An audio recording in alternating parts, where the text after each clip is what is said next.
Salutations à toutes et à tous, Steve, supporter of Marseille. J'espère que vous allez tous bien. Si tu es nouveau sur ma chaîne, nous te souhaitons tous la bienvenue. On va débriefer ensemble ce match. OM, Lazio de Rome, quatrième journée de phase de poule d'Europa League, match nul de partout, c'est parti.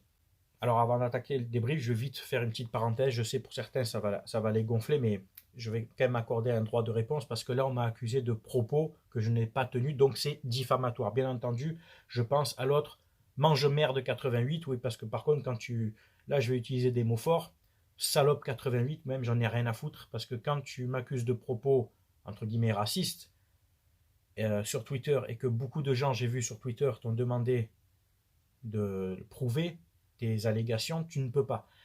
Donc tu as dit que j'avais dit dans ma vidéo, celle où je t'ai bien affiché, je t'ai bien ridiculisé, mais toi-même tu sais, mais tu le reconnaîtras pas, que soi-disant j'avais dit Mola 88. Un Mola, donc il faut savoir, c'est une personne religieuse, un chef religieux dans l'islam, d'accord. Je n'ai jamais utilisé ce terme, donc tu m'inventes des propos. Donc t'es un mange-merde, je te le dis droit dans les yeux, t'es une salope, parce que du coup, ça s'appelle des accusations calomnieuses. Et calomnie, c'est ce que tu m'as attribué moi dans une de tes vidéos. Donc encore une fois, comme j'ai dit, c'est pathologique.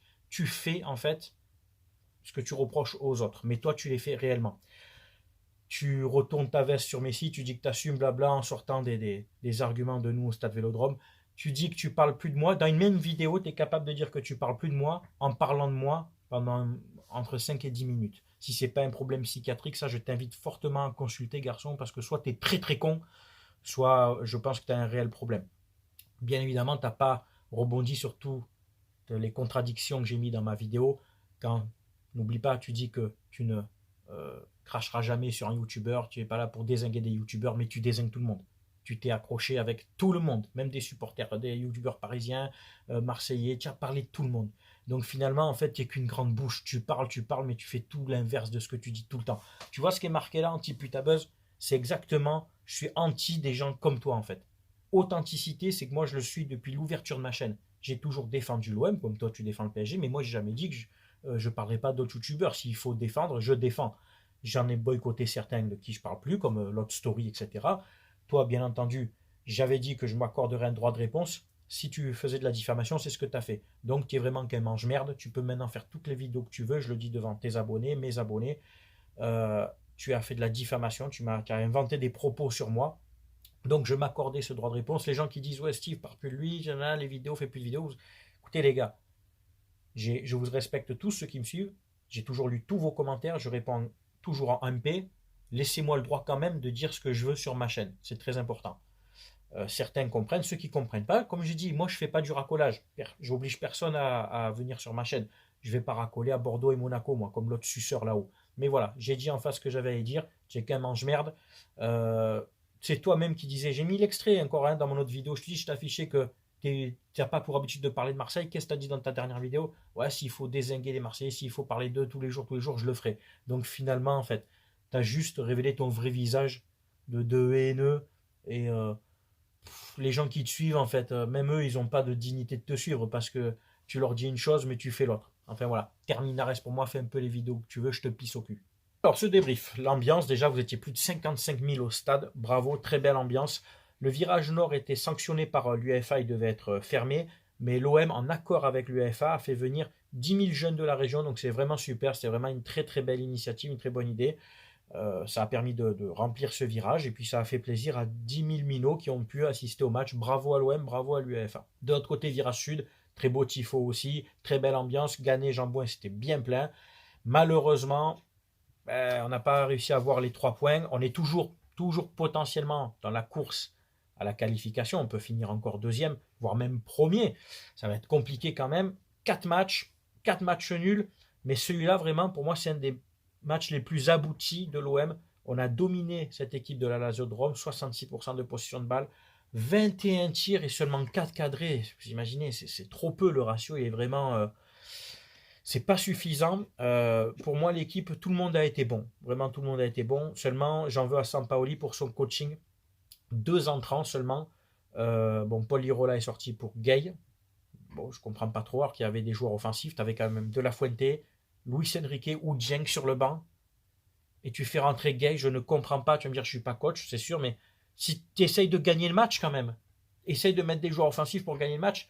Et l'autre changement, donc c'est Bouba Kamara qui a fait un match correct, remplacé par Amin Harit qui a apporté un peu plus de technicité au milieu, qui a essayé de provoquer, qui a créé des occasions. Pour moi, je trouve ça rentrait pas mal, celle d'Harit, mais il y avait moyen de faire mieux au niveau coaching.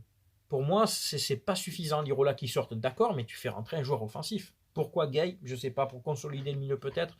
Alors, c'est-à-dire que tu peux, dans ce cas, faire rentrer Gay, mais tu as encore des changements possibles, Sampaoli.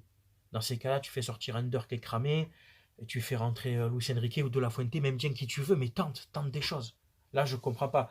La compo, donc c'était Paolo Lopez dans les buts. Très bon match de Paolo Lopez encore, je trouve. Il y a juste une ou deux fois au pied où il s'est un peu manqué, mais c'était pas des ballons faciles. Sinon, ben, sur les buts, il peut pas grand-chose, le pauvre.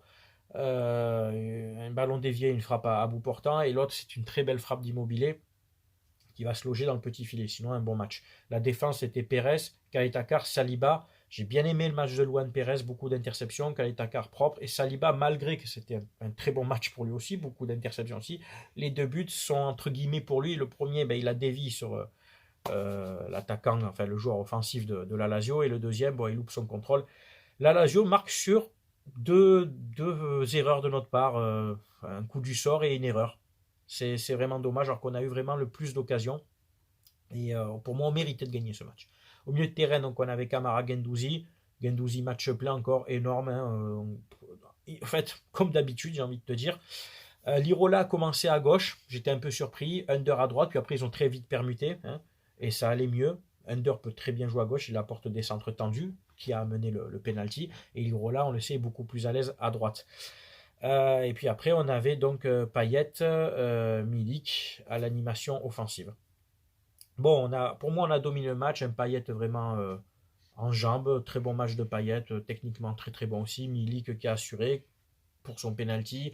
Qui a mis une belle tête décroisée aussi sur un centre de Lirola. Bien sorti par le gardien. Malheureusement, ben, on a réussi à revenir à 2-2. Donc mentalement, c'est très bien. Mais on n'a pas su se créer vraiment plus d'occasions franches, ou alors toutes les frappes qu'on avait. Rongier, j'ai oublié Rongier, pardon, excusez-moi, Valentin Rongier, parce que je pensais à une frappe qu'il met à côté, mais qui a joué ce rôle d'arrière droit et de milieu quand on était en phase offensive. Encore un très bon match de Valentin Rongier, vraiment un match plein, avec beaucoup d'intensité. Physiquement, il s'impose. Défensivement, il est bien en tant que latéral droit. Alors, c'est pas un joueur qui va très très vite, mais il a un bon placement, et physiquement, il est robuste. Donc, il gagne pas mal de duels. Mais voilà, donc les occasions qu'on a eues, on n'a pas su les conclure. Payet met une superbe frappe sur la transversale, c'est dommage. Milik tente une frappe au-dessus. On a eu beaucoup de frappes au-dessus, donc notamment de Camara, de Milik. Et c'est dommage de ne pas cadrer ces frappes. Bon, on est troisième et 4 points. On va aller à Galatasaray sans Rongier, sans Payet. Ça va être vraiment compliqué. Autant Rongier, tu me dis, tu mets Lirola à droite, tu peux faire ça, il n'y a pas de problème. Mais un Payet, qui est ton meneur de jeu, qui est ton créateur, enfin le danger vient 9 fois sur 10 de lui, c'est vraiment emmerdant. Voilà, ça me contrarie. Et Galatasaray a juste à jouer le nul, à ramener un point, et eux ils sont quasi sûrs d'être qualifiés, hein, même sûrs d'être qualifiés, pardon.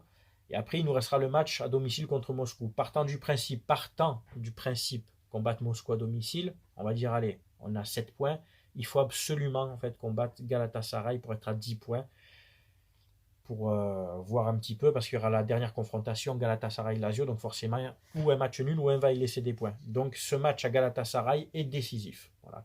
Si on ne gagne pas, match nul, pour moi après c'est terminé. Galatasaray aura 9 points. La Lazio, je pense, va taper